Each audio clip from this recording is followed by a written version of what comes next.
আমি শাপলার সন্তান, কারণ আমি সেখানে ছিলাম। একটা ছবি ভয়াবহ, আমি কোনোদিন নিতে পারি নাই। দুই ভাই, একজনের লাশটা বুকে জড়াইয়া এরকম ধরে আছে, যাইতেও পারতেছে না, নিতেও পারতেছে না। পতাকা জড়ানো, চতুর্দিকে গুলি, শাপলার বিভীষিকাময় দিন রাত। কিন্তু এই জন্য কি আমরা আমাদের সাথে যে জুলুম হয়েছে, আমরা কি আরো আরেকটা জুলুম কারোর সাথে করতে দিব? না, আমরা জুলুম করতে দিব না। আমরা আমাদের জীবন দিয়ে হইলেও আমার শত্রুর সাথেও ইনসাফ চাইবো। শাহবাগে যারা গিয়েছে না বুঝে, তারাও যদি তওবা করে, আমরা তাদের সাথেও জুলুম করতে চাই না, তাদের সাথেও আমরা ইনসাফ চাই। আমি আমার শত্রুর সাথেও ইনসাফ চাই।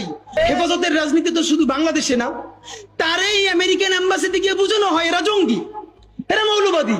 আমেরিকান এম্বাসির যিনি আমেরিকান রাষ্ট্রদূত, কানাডিয়ান অস্ট্রেলিয়ান রাষ্ট্রদূত, সে তো আর বাংলা জানে না। আপনার বিবৃতি ডেইলি স্টার যে অনুবাদ করে সে তো পারে। তো এই যে প্রথম আলো, ডেইলি স্টার বা মিডিয়া ঠিক ইনভার্টেড কমার মধ্যে অনুবাদের যে কি রাজনীতি করতে পারে, এইটা আমরা জানি।